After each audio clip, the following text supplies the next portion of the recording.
Welcome to the Mockingcast, the podcast of Mockingbird Ministries.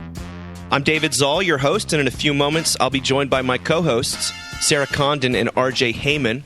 We come to you every other week to discuss a few of the places where we currently see grace and its absence playing out in unexpected and compelling ways. We're glad to have you with us. Praise the Lord. Praise the Lord. God. We are recording this on the first day of the season of Lent, what everyone loves these days, I think. And I don't know if we're going to talk about it all today, but I want to wish the two of you a happy Lent and hear how you're doing before we jump into some entertaining things and then some heavier things. How you doing? I'm okay. It's a busy day. You know, it's 7 a.m. service this morning, and one of three we got going on. But yeah, generally good. Family's good. Kids are good. I don't just say busy season. Busy season. Very busy season for never the enough rest. The rector. Yeah. You were just out in Long Island visiting the grave of Robert Capon, I believe. That's exactly right. We went to see where Robert Capon is buried at St. Mary's Shelter Island, and it was with a few other kind of Mockingbird rectors from around the country. We get together for a few days every year just to kind of hang out and share and pray for one another and kind of encourage one another. It was a good time. It was great. Look at you guys. I know you missed the Reverend Josh Condon, but we did. He's got to apparently he's welcoming a new member of staff down there in Nashville. Sarah. Yeah, there's a lot going on. We've just hired an assistant, so he's been in the throes of dealing with all that. And there's a little house called the Rectory down the hill from us that's going to need to be painted, among other things. So, yeah, there's a lot happening. I've just gotten back from Texas, your old neck of the woods, spent a weekend with Kate, and I went to Laity Lodge and got to run a retreat in this unbelievably beautiful, peaceful place. And, I'd been hearing about this spot for years and years and years, and just it's rare that something really doesn't disappoint, but it did not. And got to meet some wonderful new people, and shout out to all those folks who've been there. What a wonderful place. Hope to do it again. We're going to start out today by talking about pimple popping. I don't know if the two of you have any pimple popping tendencies. My wife certainly does. Absolutely. Yeah.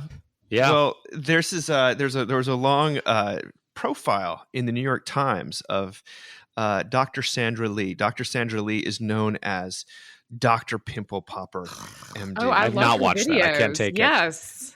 Exactly. Everyone knows who Dr. Pimple Popper is. By the way, most of the stuff out there to talk about this week is on the sort of heavier or like more global spectrum. I always wanted to have something fun. Yeah. And disgusting. And so one of the people I ask is our friend Jane Grizzle. I said, Jane, please, is there anything that will make us laugh, or at least that's just fun?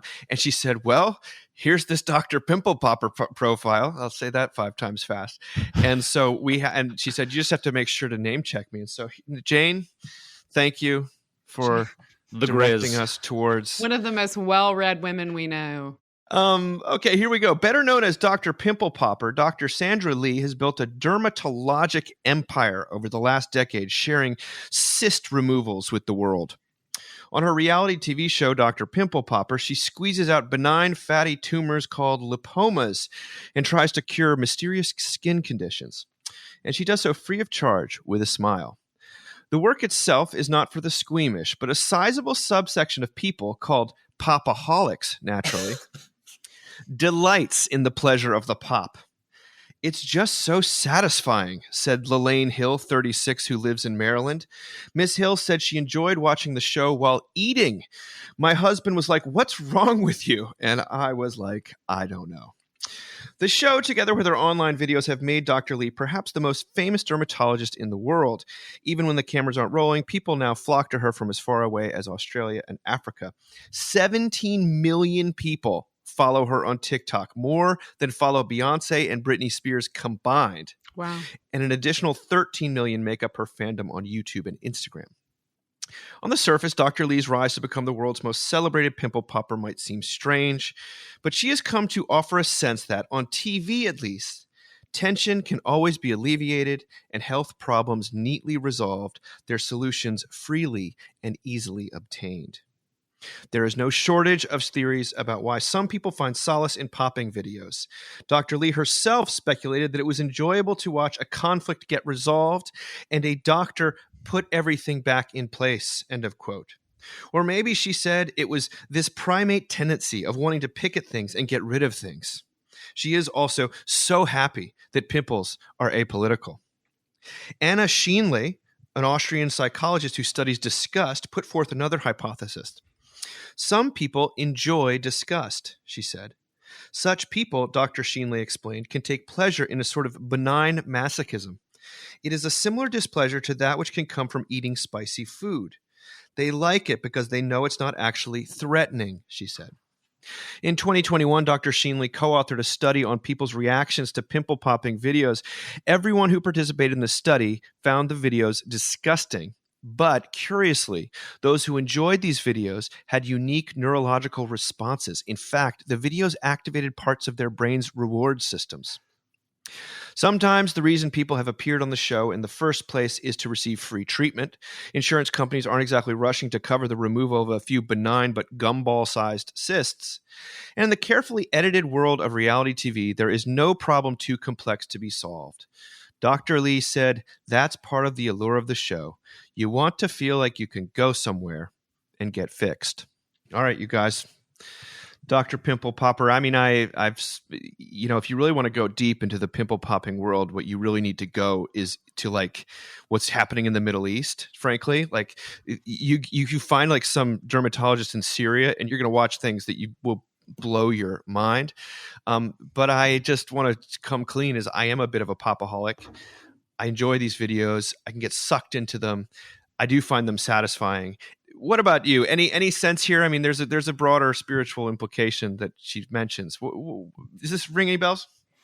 I mean, I think she's super compassionate. That's part of the reason that I love to watch it because, like you said, the people who come to her on these shows are not people who have great health insurance, if they have health insurance at all. And these are people that have lived with these issues often like on their face for 10 years. I mean, they come to see her because, it's just gotten so bad and they're desperate for relief. And it's hard to not think of real healing happening.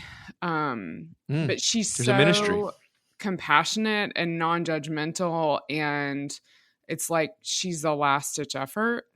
It reminds me a little bit of when I was working in the psychiatric hospital as a chaplain and how I was on the ECT unit where they were sort of bringing back electroshock therapy, which they have a nicer phrase for now, but I can't remember it.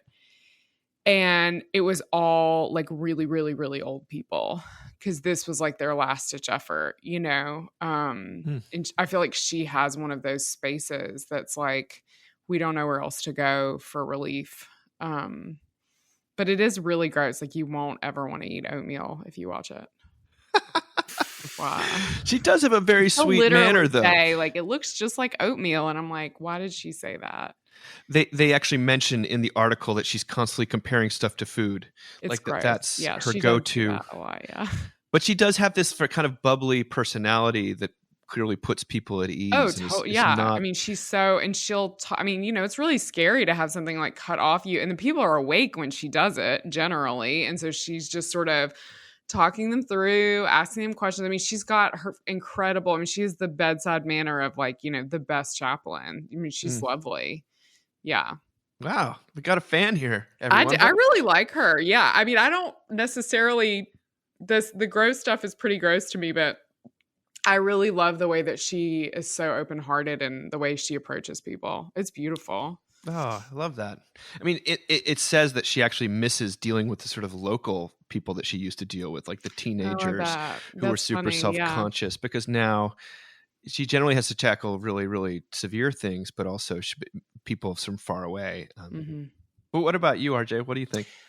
I do not watch this show, and I'm not a popaholic, but I have watched videos that I think scratch the same itch. I've watched videos of like farmers who are working on the hoof of like one of their cows. I love those. Same sort of thing, where they Yes. grind it down and they're Yes. gently cutting away and cutting away and cutting until they find the infection, and then they clean it out and bind it up, and the cow walks away, which is very satisfying. Or Maybe I do like gross videos. I've totally watched those. Or like another video where a guy is walking along in a rainstorm and there's a drain that's clogged, which has caused this massive kind of almost small pond to accumulate on the side of the road. So he gets in there and takes out all the leaves and twigs and everything. And then you just watch all the water rush down and go down the drain, and suddenly it's all cleared away.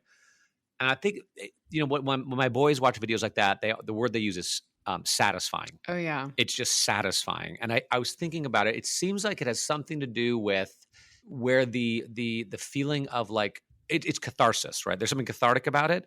And when the satisfaction or the pleasure you get seems so much more than the effort you put into it, right? That it doesn't take a lot of effort, and suddenly it's like, oh, and you can just kind of sigh and relax. And for like a moment, everything is a little bit better and everything is right with the world, because the cow can walk and the pimple's been popped and the pond has been drained, and you can just kind of relax for a moment until the next thing comes up. Yeah. So that's kind of what I think. Although, of course, when it comes to the cow and the drain, like that is actually quite a bit of effort for them, but not for me. I just get to sit there and watch them do it. Right. Whereas for me, on the off chance that I have a pimple, popping, and it takes like a second or two, and then it just on the off chance. Give me a break. It happens every so often. Yeah, right. I can't all have such great skin. I had one recently in an area which shall remain undisclosed. But it was very satisfying to anyway, there you go. Yeah, say no more. I think that some of the most interesting stuff that happens in these videos has to do with the ears. People's ears can get very interesting, and it's almost like I sometimes marvel, to be honest with you, at like what the human body is capable of putting up with, but also protecting itself. Yes, we're hardy. And there's the videos that I've never watched, these hoof videos, but I'm interested in them. For me, it's like the earwax removal videos. I don't know if you've ever seen those. And there's something deeply, deeply satisfying. I wonder how many people have turned us off by now. Today's the time we just get gross. I know that, like, I'm in my own relationship, by the way. My wife loves actually popping zits, but I like watching the videos of them, and it doesn't translate. She doesn't want to watch the videos. No. But if she sees anything around on myself or one of our kids, Get over here. Yeah, it's a funny. It's like picking sunburn. When your skin starts to peel. Like my wife loves just picking off the sunburn. Well, this has been the single grossest section of the Mocking really Cast. Gross. I don't know how funny or light it's been, but it's been disgusting, Dave. It's been disgusting. Today, we're recording this, full disclosure, again, on Ash Wednesday. So that's a day in which we talk about the mortality and death. Yes. And I guess infection and skin disease is a very biblical kind of territory. Yeah. As Sarah points out, there's a ministry going on here, which I think is touching. But okay, well then let's shift into the more, I don't know, shocking news a little bit that made headlines this past week. This is by Ruth Graham in the New York Times, who's reporting on a major Pew survey that says that Christianity's decline in the U.S. appears to have halted. This is what she says. After years of decline, the Christian population in the United States has been stable for several years, a shift fueled in part by young adults, according to a major new survey from Pew Research Center. And the number of religiously unaffiliated Americans, which had steadily grown for years, has also leveled off. Ryan Burge, a political scientist at Eastern Illinois, is saying we're entering a new era of the American religious landscape. The nones, those who tell researchers they have no religious affiliation, had been growing for decades. Now that growth has either slowed or stopped completely, and that's a big deal. The findings come from it's an enormous survey of 35,000 randomly selected adults across the country. It was conducted in 2023 and 2024, so this is pre-election if you want to think about that. If you look to the long term, said Gregory Smith, the senior associate director at the research of Pew. He says, it's still a story of decline of American religion. In 2007, 78% of our population in this country identified as Christian. It's 63% in 2024. So it's still major decline. But it's a completely different story if you look at the short term, which is a story of stability over the last 4 or 5 years. In fact, the low point of sort of Christian identification and also the high point of non-affiliation was in 2022, according to telephone polls. The story of the steadying is complex, but one factor is the youngest cohort of adults in the survey. The survey's first 2 editions have shown each age group becoming steadily less Christian than the previous. For example, 80% of those born in the 1940s or earlier identify as Christian, compared with 75% of those born in the 50s and 73% of those born in the 1960s. People in the youngest age group, that is, people born between 2000 and 2006, appear to defy that trend. Intriguingly to the researchers, they appear no less religious than survey participants in the second youngest cohort, those born in the 1990s. You get that? People born in the 2000s are not any less religious than those who were born in the 90s. The youngest survey participants stood out in other ways, too. This is fascinating. The gap in religiosity between men and women is far smaller than it is in older generations. Typically, women are more religious than men on a variety of measures. It's a pattern so consistent across time, geography, and culture that some scholars characterize it as a fact of human life. The pattern shows up in Pew's oldest cohorts, where, for example, women are 20 points more likely than men to say they pray every day.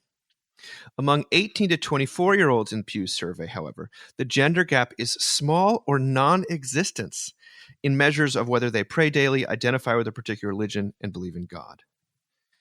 Again, it's worth noting the survey was conducted before the election and the subsequent vibe shift detected by many religious conservatives, a trend that includes celebrity conversions and a Silicon Valley backlash against progressivism. Regardless, the survey depicts a fundamentally spiritual population. More than 80% of survey participants believe that humans have a soul or spirit in addition to their physical body and believe in God or a universal spirit. I want to end with this because this is the most powerful part of what she actually wrote. She said Graham wants to resist putting too many overarching trends in place. She says most paths to religion are still highly personal. Justin Springhart, 32, began attending Orlando Grace Church in Florida, a non-denominational church, a few years ago after having drifted away from religion. When his brother died of a drug overdose, he found he was so closed off from his own emotions that he couldn't cry at the funeral. When his personal trainer invited him to a church service, he felt at home as soon as he walked in the door. Mr. Springhart said, "It just felt like this is where I need to be to grow as a man, to grow in Christ, to grow as a leader. As someone who couldn't cry at his own brother's funeral, I weep about how much my God loves me." Oh, A lot to say about this, and I'm so curious as to what you guys make of it. We are in an institution, I can speak for the 3 of us at least, that is just totally steeped in decline and steep decline. And here you have, this doesn't actually have to do with church going or church institutions. That's not what's going on here. But in terms of actually people who identify as Christian or not, this represents a different story. And I think it came as a shock, certainly to Ruth Graham of the New York Times, who's a wonderful reporter, but also to me when I read this. Maybe that's just how ensconced I am in what is a very kind of a blue area of the country. But wow, what do you think? I feel like I've been saying this for a little You have, while RJ, and I now. hate that it's actually panned out. Like but Tim keep going. Keller wrote, he said, we're ripe for a revival. They come around every 60, 70 years. It's been about 60 or 70 years. There was a big Barna Group study recently which they were measuring church attendance rather than people who identify as Christians, which to me actually is a better measure, because I think there's a lot of people out there who are like, oh yeah, I'm a Christian, but I never go to church. Right. And apparently 40% of millennials now report regular church attendance, up from 20% pre-pandemic, 40%, and versus 31% of Gen Xers and 25% of baby boomers. So more millennials than Gen X or baby boomers. And Gen Z is about the same place that the millennials are. And I got to say, in my church, we got a lot of young families and a lot of kids that we didn't have 5 years ago, and so I'm not surprised. Yeah, I'm hopeful. I'm hopeful. I mean, Dave, you see tons of young people at your church. Sarah, you see tons of people, young people at your church, right? Yeah. Yeah. And people are sick of the BS and the fighting and the division, and they're looking for a place for community and to like get along with people who aren't like them. Yeah. And to get out of their echo chamber and find a word of hope and peace and grace and comfort and joy and forgiveness. And, because it ain't out there. It's not out there, and you got to go to church to find it. So talk about Jesus, talk about grace, and love people, and kind of see what happens. Pray every so often when you're desperate. That's all I got to say. Well, Sarah, what are you thinking? I always hate when RJ's right, so I just want to start there. It won't last. It won't last. I mean, it is interesting to me, right? Because we are churches. We are in a denomination that there's a lot of decline, but we are all at churches where there's been like a tremendous amount of growth. Yeah. And so it does actually make sense. We're not an anomaly. You know what I mean? We're not that special, as my grandmother would say. Yes. Like this has got to be happening in other places. And it makes me think of, and I feel like I've said this every third episode, but it makes me think of like in the 1990s when we were all worried about the ozone layer and hairspray. And we just got rid of like aerosols, and we were like, okay, we did it, and that was like the big problem. And now, if I talk to my 14-year-old, like he really is like, oh, I think the world might be falling apart. Like he's just very matter of fact about it. And I think we're at a time when like everything feels plausible. And so it makes me think that the gospel might feel plausible too, because it's the one place you can go that, as you said, is this like different sort of plausibility, right? It's this different kind of possibility. It's funny to be talking about this because today is Ash Wednesday, and my kids go to school with a lot of Muslim kids, and very much practicing like a lot of girls in hijabs, the whole thing. And last night yesterday afternoon when I picked them up from school, they were like, Neil just goes, hey, why don't we fast on Ash Wednesday? And I was like, I'm immediately like, oh God, I'm the worst. I'm like, I did for a while, and then I had kids and blah, blah, blah, And he's like, well, I looked it up today. Like, what do Episcopalians do for Ash Wednesday? And I think we need to be fasting. And also we should be praying more that day. And I was like, well, we go to church. I just keep thinking, like, what happened to the 14-year-old, like, rejection of religion? You know what I mean? Like, I was just like, what? I was unprepared for this, like, conversation with you. Totally unprepared. And then, like, Josh got home yesterday from a very long day. And I just like pointed at Josh and I was like, hey, your dad does this every day. Why don't you ask him your questions? Josh did a much better job of like talking it through to them. And hilariously, maybe this is the most Episcopal thing. This morning, he had totally forgotten about that conversation. And he's like, hey, we have time. If we rush Annie, we can get donuts before school. So like, I'm like, all right, like, I'm not going to be like, you told me you were going to fast. So like we get the donuts and he looks at me and he's like, I'm going to fast at lunch. I was like, all right, man. All right. But like, they're very, like, they really love church. And it's not just because like they are expected to go because of us. There's something about it that is just different, that is quiet. It's the same things I love. Like, there's a whole other community of people there that just like their whole job is to just like hang out with you and love you, right? Yes. Like it's just such a different thing.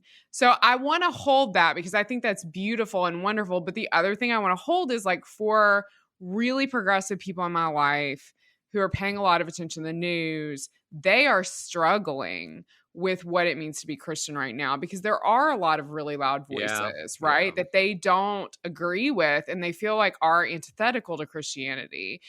And so I pray we just like, as Josh says, like, just don't screw it up. Like I pray that we can that we can always come back to the truth of what it means to be Christian, which is that we've been given this great forgiveness, this antidote to loneliness, and this group of people that we love, and that all of sort of the other voices coming from either perspective outside of that space, outside of that building, right? Remember how we talked about how unimportant buildings were during the pandemic? They're real important. Outside of that building, we don't have to listen to those for like at least 1 hour a week. Yes. And what a gift that is. Yeah. So, I mean, this is like fascinating to me. And isn't it like so interesting that hopeful.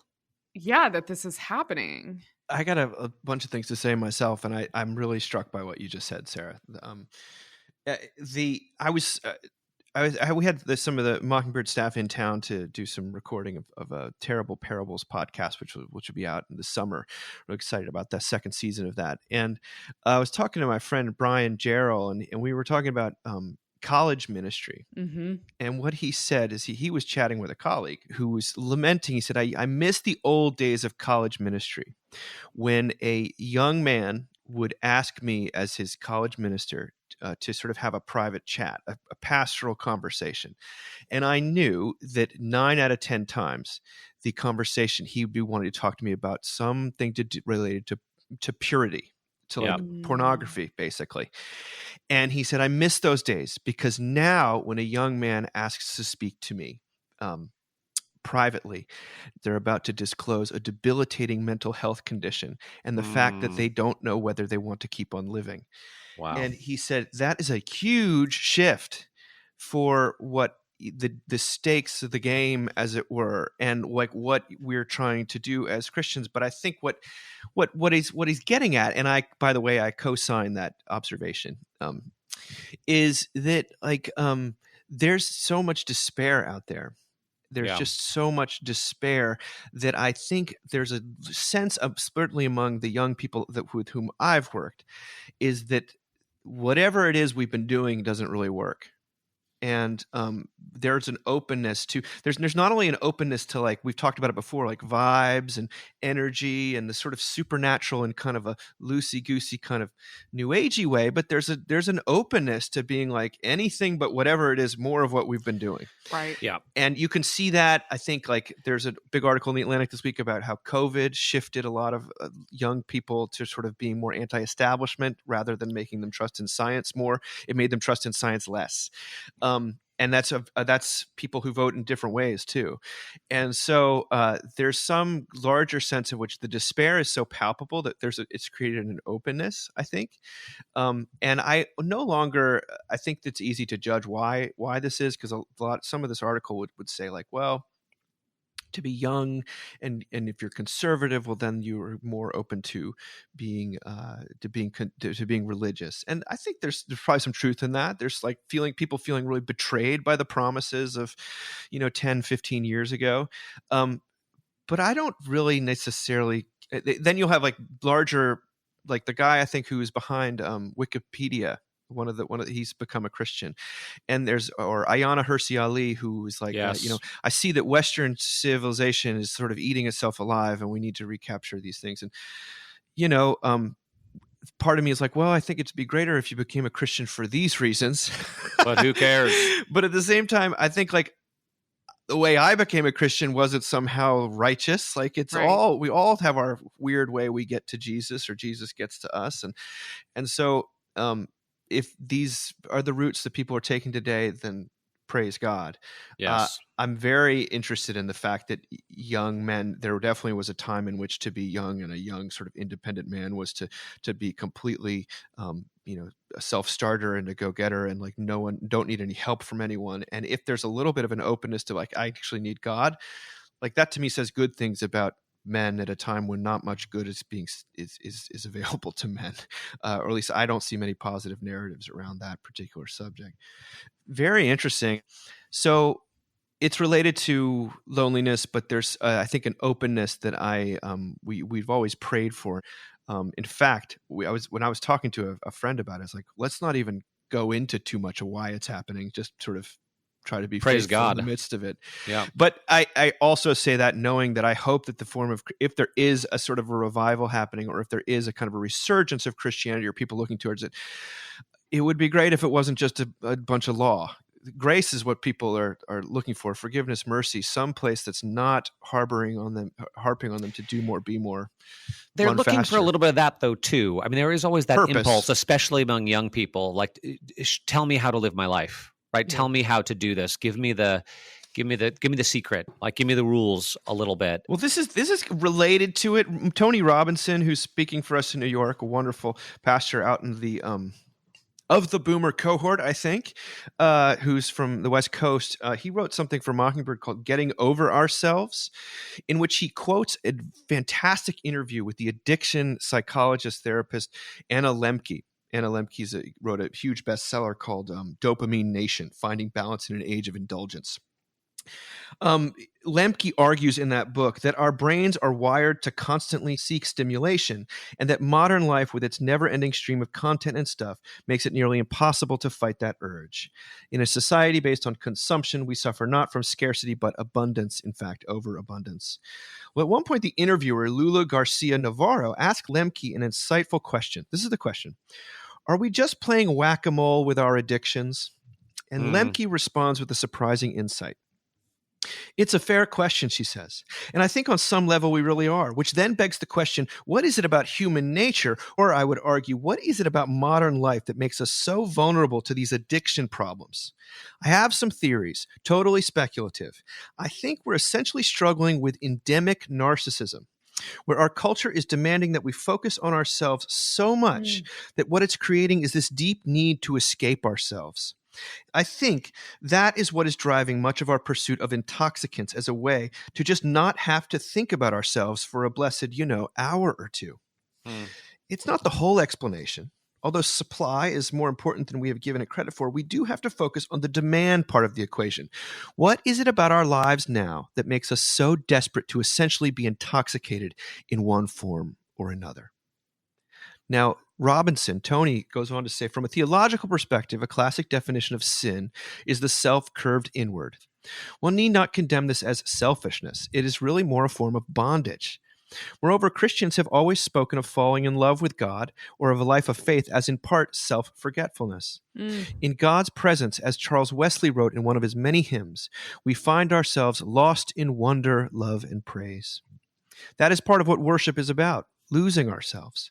How many times have I gone to a worship service obsessing over something, a mistake, a grievance, or a conundrum, only to find myself swept up in praise, my self-preoccupation eclipsed in gratitude? Others experience self-forgetfulness in encounters in nature or by being in the zone when caught up in a sport. We can lose ourselves as well in meaningful, engaging work. The arts are another route to losing yourself in the best sort of way. Robinson closes by saying, McDonald's reminds us often that you deserve a break today, but maybe the break we deserve or need is the break from ourselves. I thought it was a fascinating interview, fascinating commentary, the endemic narcissism in which we are made to, incentivized to, but also love to focus so much on ourselves, and that what we're craving in these many addictions that we all see around us and experience within ourselves is a break, is some kind of relief, would be the word I'd use, from ourselves and from the skull-sized prison that we often inhabit. What do you guys think about this, though? This weekend, we went to Columbus, Mississippi to see our godson in a play, which was so fun. And my best friend, Lindsay, lives in the same town that she grew up in. And her godparents live across the street from her mom in a house. So it's like basically a compound that they have. And her godparents have lived in the same house for forever. And they are like the loveliest people. Jim and Margaret. And I was struck in being at their house by two things. I was struck by how quiet it was, because unlike our house, which always has a TV on, they did not have a TV on, which was like really, really nice, really quiet. And also that there was just this continuous conversation all day that I would hear them have, husband and wife, to each other about, oh, have you checked in on this person in town? Do we know how they're doing? Who's reading for church tomorrow? Did you plan the lasagna we're making for 60 people in the, their youth program or what? I mean, it was just this ongoing conversation of care for their community. And it made me think about how, and I said this the last time, so I guess I'm gonna say it all year, but how, when we talked about how we don't have enough parties, and Dave, I sent you that article recently about how like there aren't clubs anymore, like how I've just been determined that we're gonna see people in person now. Like I have to see people in person now, and how that's already been so life-giving for me to get out of myself, to get out of my thoughts. Because as a person with 2 dead parents, I have a lot of really hard thoughts. Like I feel needy and, I feel like there's a lot of family members that I'm kind of obnoxious, I think, to them. And I'm probably more demanding than I should be. It's a definite, like, constant voice in my head of like, you don't have anyone, you're not enough. The people who loved you the most are gone, and no one's going to love you like that again. And for me to like make this concerted effort to be around people like Jim and Margaret, I mean, frankly, people who are older than me, has been the most beautiful thing. I mean, we're in an era, and Dave, I know you've done this kind of stuff where there's like really intense exercise programs we can do, right? And a lot of them actually you can do at home on your own. I mean, I have a Peloton bike. Like you never have to see anybody. And one thing that I've started doing this like since January is I go to jazzercise classes at our church. And everyone is like between 70 and 85 years old. And sometimes I think I get a really good workout. And sometimes I think I just kind of, shake my ass to a Britney Spears remix from 1996.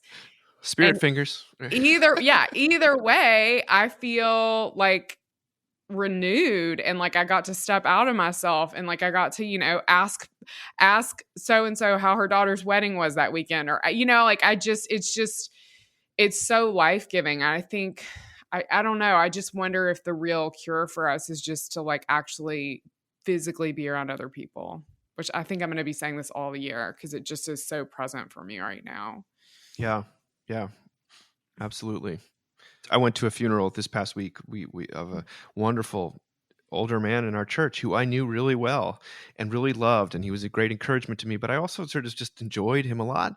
And I thought to myself as I was at this funeral, and tears were really coming to my eyes. I thought, in what world would I even know someone like that if I didn't have this contact with them through church? I know that there are other ways to meet people, but the level of over 14 years of traveling life together and seeing each other and really engaging on a deeper level, I thought to myself, this is what life is actually about. And I wish more people had access to it.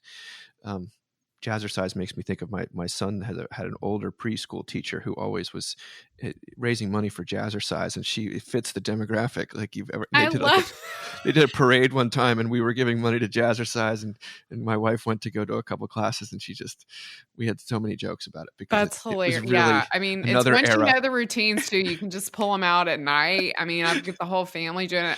I do want to say one other thing, and I know we talk about this all the time, and the reason we talk about it is because it's true. Like, I was thinking about Jim and Margaret and how I know them. And I know them. I only know Jim and Margaret because when I was in college, Lindsay, my best friend, who I did not know at that point, was having a conversation with a kid in youth group. We were both volunteering for youth group, and he was clearly on the spectrum, and he asked her about her parents, and she said, oh, my dad died 6 months ago. And immediately the kids started to say, well, how did your dad die? Do you miss him? Where do you think he is now? Because he had no sense of boundaries. And I sort of inserted myself and got him to leave her alone. And we were instant best friends. And I mean, I know Jim and Margaret because they're Lindsay Scott. It's just like people don't realize the beautiful connection that you get from these church relationships. And I do want to say this. The dark voices are always going to be there for me. Like, they were there before mom and dad died, and now they just are dark voices by a different tune. But I know that they're not true because I know Jesus. Like, I know that they're not true because I know Jesus. And so being around other people and getting outside of our head is just this, like, it's just this beautiful, like, those bells that they ring at monasteries that, like, call you back into presence. Like, that's what it feels like. Yeah. RJ, let's hear from you. I was going to say, I think if people had smartphones 50 years ago, they would have been just as addicted to them. And as far as I can tell, people, I think there are studies now, people actually are drinking less, but they're probably smoking more pot and they're on their phone California more. sober, baby. Exactly. But I do think the thing that's insidious about our addiction to our phones is that it is isolating. That alcohol can be, and certainly like heroin can be, but heroin will kill you. Your phone won't kill you. It'll just kill you spiritually and emotionally and kill your relationships, and it's, I don't want to say uniquely, but it seems more isolating than other stress management techniques, like going down to the bar, or the pub, or having a drink with people, or smoking is more social, especially now, when you're a smoker's area, a 5 foot by 5 foot square designated outside your office. So I think it has to do with loneliness. And you want to talk about a community that's in decline that needs to cling together. Smokers. Hello. There you go. We'll have, that's right. I miss those days. Right. Yeah. Yeah. So I don't know if maybe it's about narcissism, and maybe it's just that our phone addiction in a unique way isolates us without making us feel isolated. Right. We feel connected. It hits all of our buttons. It hits all of our needs. And then we wake up and we're like, I'm really lonely and I have no friends. Yeah. Well, another thing that's clearly going on phones today, this last few months, is just unbelievably loud headlines and commentary and punditry. And I want to try to do this in a way that is, sensitive as always. But if you're a person who's tuned into the media, and I realize a lot of people are out of self-preservation. I mean, Sarah talked about it last time, but a lot of people aren't. And I think that that's actually a really good trend. And maybe if that means they're no longer listening to the Mocking Cast, well, make an exception. Wait, come on now. But this is so... Nadia Bolz-Weber, she writes a newsletter called The Corners, and those who are familiar with Nadia's work knows that her audience is going to be definitely more on the left side. If you're a person in her audience, it's a very distressing time. Sarah, you've talked about it before, but I know we have a broad audience here, so it's been a very, very distressing time. But I also think it's been a very distressing time for everyone because there's so much tumult and so much upheaval going on in the political realm right now, and it's very hard for any of us to know what's true. I think we can all agree it's very hard to know what's true. Nadia wrote what I think is a brilliant newsletter and doing what she does best and kind of cutting through a lot of our how we're coping. And this is an article called "Nobody is Doing This Right Except Me." She said, "I've caught myself in this recently, presuming to know the exact right amount of attention to pay, the exact right amount of fear to feel and outrage to express. And the real joy of happening to know this magical exact right amount is that I can then stand in judgment of those who are freaking out more than me, just get off the internet and stop reading the hot takes, and those who are freaking out less. Why don't you care about X, Y, or Z? I know why I do this, because it's an easy thing to default to when I feel powerless. I just don't think it's helpful. I'm just trying to ask what is helping. And by helping, I don't mean feels good for a minute. Is being shitty about others whose reactions differ than mine helping? No. Is spending more time reading stuff online helping? Not for me. Is spending less time online helping? For me, yes. Is rehearsing my fears helping? Nope. Are long walks outside helping? Absolutely, yes. Is being angry at people I love who voted differently than I did helping? Not really. Is singing with the women in the prison helping? I think so, yes. Is gathering with people and breaking bread together helping? Without a doubt. Is reading posts about how I'm not freaking out enough or I am stupid for freaking out too much helping? Not even a little bit. Now, this is, I think, I don't know how you could disagree with some of what she's saying, because if you frame it in terms of what's helping you personally, and I have had to retreat. I mean, I was just at Laity Lodge, and it was nice because there was no internet access. And I don't want to blame the internet exclusively. The headlines are what they are, whether or not you're receiving them through print or news media. But I couldn't help but notice that the world kept turning, and that we were able to show and receive grace and hear from God in a powerful way, in a helpful way, a way that was personally helpful, because we were in nature, we were talking to people to their face, we were singing together. I love the fact that she talks about singing, and we were hearing a message about the grace of God that was cutting through the judgments to which we default in our fears and in our pain and in our helplessness. I just know that I really appreciated her tone in this post, which was not about trying to debate the details, but to actually ask ourselves honestly, what is helping and what isn't. What else do you guys think about that? Oh, that's such a good question. What is helping and what isn't? I just love that question. It's Well, Sarah, it sounds like what's helping you is a lot of what's helping her. I mean, like, being with people jazzercise is really fun. Getting in a room full of 50 women dancing is really fun. I'm in the choir at our church, and we just did this incredible service for Absalom Jones Day. Absalom Jones was the first Black Episcopal priest in the country, ordained in 1822, which is pretty wild when you think about what Mississippi was like in 1822. He was in Philadelphia, but we sang spirituals, and we're mostly white choir. We sang spirituals for this service, and I'm not sure I've ever been happier in a choir. I mean, it just was so life-giving. I think there's something to be said for doing the things that are life-giving. And I think that the trick for the liberal, I'll just be blunt, is to not feel bad about it. Do you know what I mean? I think that is the thing that sort of is ruinous for the left part of our country, is like doing things that bring you joy, doing things that connect you, doing things that you're not like haranguing yourself and then you feel bad about it. And the guilt, right? That's awful. Like, don't do that, like find some joy, like connect with, I don't know. I feel like I'm saying the same things, but yeah, she does this in such a way that I think Hope is permission giving for her community that often reads her stuff, and more broadly that like you should do the things that will connect you. Yeah. Sarah, that reminds me, I don't know who said this, but it's that quote, a Puritan is a person who's worried that somebody somewhere is having a good time. Yes. Is enjoying themselves, Yes.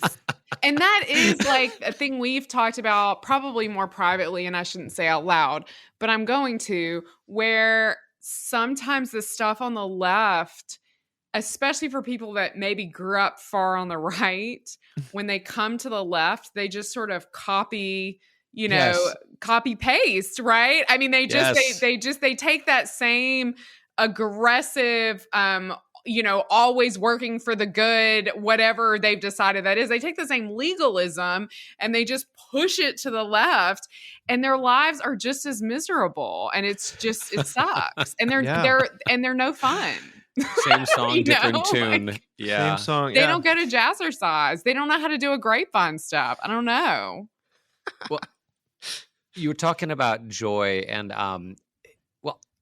we had a great Sunday where we had a baptism and we had First Holy Communion and just a bunch of kids in church, and just a lot of moving parts and a lot of children. And I had a number of people walk out and just be like, that was the most joyful church service I've ever been a part of.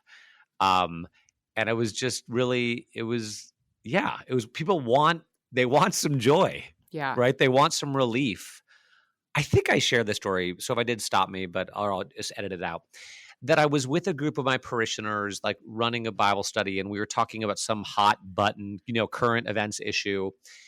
And we talked for about 45 minutes. And then this one guy who I just love, he's such a genuine Christian man. He's been through a lot. He's a 12-stepper, very self-aware, just gentle, lovely, but he suffered. And he raised his hand and he said, excuse me, but what are we talking about again? What are we talking about? And he said, yeah, he's like, there was a time in my life when I got very, very stressed out about what was going on in the world. And a sponsor of mine said, well, just stop watching or listening to the news. If you really need to know, someone will tell you. Yeah. If you really need to know, someone will tell Yeah. you. And I was like, there's something really beautiful Well, in and recovery, true about that. They're also saying you need to protect your own serenity, otherwise you're going to start drinking again. Right. Yeah. And Yes. that's actually what's going on here. Yes. And if you want to get deeper into recovery circles, do they not care about serving other people? No, the entire point is serving other people. Yeah. And the whole thing exists to, if you need, one of the things But that's getting wonderful angry about is not recovery- serving other people. Yeah, but one of the things about recovery is like, if you're actually about to drink, go serve another person. That's Yeah. how Bill Wilson Yes. got sober. He's like, I don't need to fix another person. I need to go and be of service. And that's Yes. like that's a survival mechanism. And it runs counter to the wellness, self-focus, endemic narcissism. And I want to get to one final thing here before, I know, RJ, you need to go. And because this struck me as something that we've circled around too, but Sarah, I thought of you a lot when I read this, as well as Nadia, who always talks about singing. She loves shape note singing. And I don't really know what that is, except for I know that a lot of people do it, and it seems to be very unitive. What's it Shape called? note singing. Shape Shape note. note singing. It's an Mhm. Appalachian thing. It's Cool. look it up, everyone. Yeah. It's amazing. This is from Commonweal. This is written by Susan Swetnam, and it's called Singing Myself Back to Life. How grateful I am when members of a congregation raise their voice to sing the Mass's hymns, and how sad I find it when they sit silently as if for a performance. Thanks be to God, communal singing is the norm in my parish. I am a woman who lost the craft of singing, then found it again in my 6th decade during a time of great trouble. Being able to sing in harmony for my parish still feels like a small miracle. During the 1950s, youth music helped define me. The requisite piano lessons at age 6, church and elementary school choirs, secondary school ensembles. I joined a select chorus in college. But due to crippling shyness, choral singing proved to be the limit of my potential. During solo auditions, I inevitably lost my voice. Toward the end of my junior year, I abandoned public singing and hardly looked back.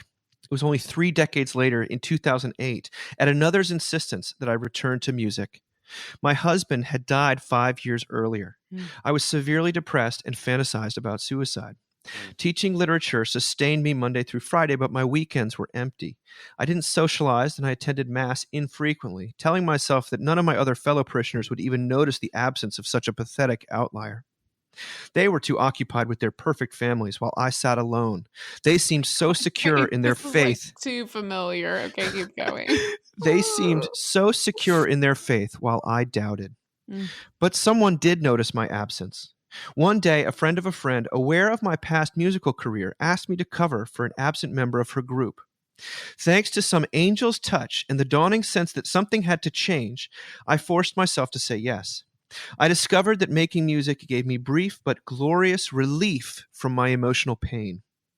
I embarked on a new avocation as an alto harmonist. Over time, I gradually learned to fill in single chords, then harmonize phrases, then whole songs. Slowly, I sang myself back to life. My growing competency showed me that I was not, as I'd believed, a woman doomed to trudge through fallow years devoid of any new discoveries or growth. In those first years, I felt my life to be a sort of alternate narrative to the ones my fellow parishioners were living. I was still prickly and quickly aggravated over homilies and social activities targeted to couples and families. Belting out an alto line in public seemed a little subversive. See, we're not all alike in this parish. There's more than one way to live as a full member of the body of Christ. There's more than one melody available to sing God's praise. A little arrogant and presumptuous, yes, but it was sustaining at the time. After several years, grace interceded to open my self-absorbed heart. Inspired by my study of church outsiders, I'd published several books with Catholic presses by then. To my surprise, my own parish bulk ordered copies of an Easter devotional I'd produced. I feared that the book's frankness about my own evolving faith might shock the, quote, conventional perfect Catholics I'd imagined inhabiting those pews. But that Easter season, fellow parishioners regularly cornered me after Mass. Thank you for being so honest about your difficulties, they would say, sharing their own lapses of faith, love, and charity, and seeking advice for managing the crises and loneliness I'd never dreamed they'd experienced. All of us mortal faithful ones are singing harmony, or attempting to.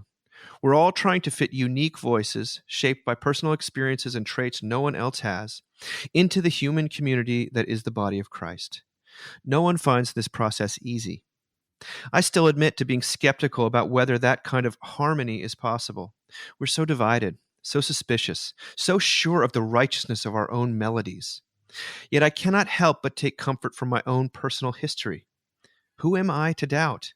Once so wounded, so quick to take offense, so estranged, I was drawn back in by the grace of the Holy Spirit to join the communal song.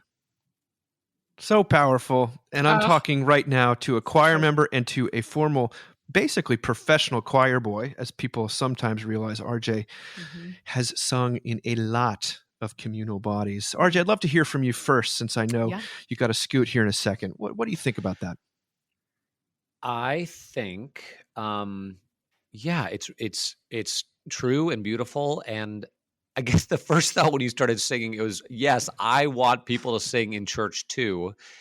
But if you want them to sing, you got to pick stuff they can sing. You know, just like you gotta. Sometimes it's like this stuff is like, what are we doing right now? You know, it's like it's not. So try to pick songs that are easy to sing and easy to learn, pretty quickly. And then I thought that there's a lot of things in this episode. We're basically summoning people to engage in activities or refrain from activities, that are uncool, things that are uncool. You know, go to jazzercise, get in the choir. Don't feel the need to have a political opinion. Take long walks. Like, do uncool stuff. Pop some pimples, for crying out loud. Pop a few pimples. Like, do a few things for your own sake and the sake of the world. Yeah. Because it's serious and joyless and bleak out there, but like church is uncool. But it's also pretty, like, it can be fun, and crazy, uncool, fun stuff happens at church, so that's my, but I miss singing in choirs. I do. I sometimes think about joining the choir at my church because I miss it. It is. And then they're like, "You're the rector." Well, they'd be happy to have me. They'd be so gracious. But it's like, do I need another thing to do? Maybe I do. Maybe I don't. Like a hole in the head. You know what I mean, Sarah? I do. Well, I wanted to join the choir for forever, and I was only able to do it here because we only perform once a month, and so the St. Bees has this crazy music program, and it's the only Episcopal church I've ever been in. Your churches may do this, but it's the only Episcopal church I've been in that sings hymns and also sings more modern stuff. I mean, it's not. It's a blended I've seen worship. Andy Squire's We do name in worship. my bulletin before, right? Yeah. So it's but it's a church that sings, and the music is very singable, and it is. I mean, and we sing everything. It's wild to me how many things we sing in church. And it's just such a gift. But yeah, I love your call for like, today is Ash Wednesday. So by the time this comes out, we'll be in the middle of Lent, and we never give homework to listeners, but like find something uncool at church to do. And it doesn't even have to be in the sanctuary. Like, do you have jazzercise? Jazzercise is a survival mechanism, like that's my advice. I love it. And I actually did see Sarah posted on Instagram of her doing that Absalom Jones concert. And I thought to myself, that's a woman who's taking her own advice. And it made me smile. I also, when we were at this retreat this past weekend, we were in a room full of people singing And it was a smaller room. This is not a large retreat center. And the way that it felt. Now, the people that were there, I know, had all felt personally addressed by God and by the gospel, by the grace of God. So I don't want to say that that usually has to come first. But then, even if it doesn't, to be enveloped in the sound of people singing. I know we joke that it sounds boring to be this biblical description of heaven where everyone's just singing all the time. That sounds so boring, especially if you're not a good singer. Yeah. But if you actually experience that kind of song, you feel hope, you feel lifted. You don't just feel collective effervescence. You do feel self-forgetful. You do feel lost in wonder, joy, and praise. And in a way that is resonant with the gospel of grace, that no matter who you are, there is a part for you to sing, and there's a seat for you at the table. She's wonderful in this sort of. She sort of says it. There are sometimes wrong notes you don't want to sing, and notes that do sing, and you need to wait to sing the right note. And there's all. It's an extended metaphor that's very beautiful. But I just want to hammer home that to be enveloped in sound is part of this experience that is on the surface a little uncool, but if you've actually experienced it, you do get that relief from yourself in a way that feels like grace. Amen. Wouldn't you say, Sarah? Yeah. Well, that's all the time we have for today. On that note, I do want to commend that the people that we were with were our friends John and Valerie Guerra, who John has led worship in New York before, and they've done it together. And he's got a new record out that's coming out just called Jesus. It's just engaging with the words of Jesus himself. And their new single, it's called I See the Birds. And it was as powerful an experience of a song that was the words of Christ directed to you and I in this moment, but sung so beautifully in such a way that punctured all of my emotional defenses and made me hopeful not only for myself but for the world and for the universe. So we'll play that as we go. We hope everyone has a wonderful Lent, if that's what if you do that. If not, we'll still see you in a couple weeks. Remember, you can have donuts for breakfast and fast for lunch. Still counts. Jazzercise, donuts for breakfast. Pimple popping videos. That's if you take nothing away from this episode. All right, you guys, it's so great to be with you as always. Much love. Talk to you soon. Do not be anxious about your life. I heard you say to me, you dress the lilies, you leave the weeds, the sower of the seed. Am I in charge of my own mind, or is it in charge of me? I see the birds up in the air. I know you feed them, I know you care. So won't you teach me how I mean more to you than them in times of trouble? Be my help again. You've held me sturdy, you've led me on through years of joy and grief. So don't you leave me on my own. You know me, Lord, I'm weak. I see the birds up in the air. I know you feed them, I know you care. So won't you teach me how I mean more to you than them in times of trouble? Be my help again. Oh, be my help again. Don't you worry, child. Don't you worry, child. He won't leave you by yourself in trouble, he's your help. Don't you worry, child. Don't you worry, child. He won't leave you by yourself. In times of trouble, he's your help. Don't you worry, child. Don't you worry, child. He won't leave you by yourself. In times of trouble, he's your help. He won't leave you by yourself. In times of trouble, he's your help. I'm letting go of my own life. I'm letting go again. I see the birds up in the air. I know you feed them. I know you care.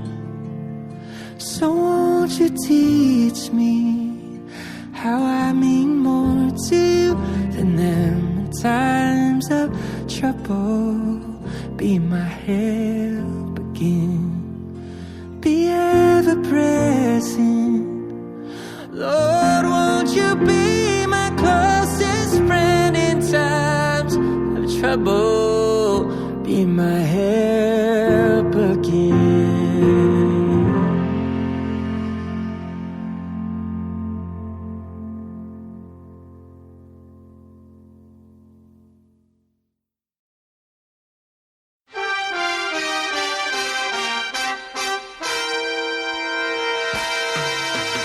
Thank you for listening. Remember, you can find us on the web at www.mbird.com. And we'd always love to hear from you at info@mbird.com. Audio production for the Mockingcast is provided by TJ Hester. And if you like what you've heard, please drop over to iTunes and leave us a rating or review. Until next time.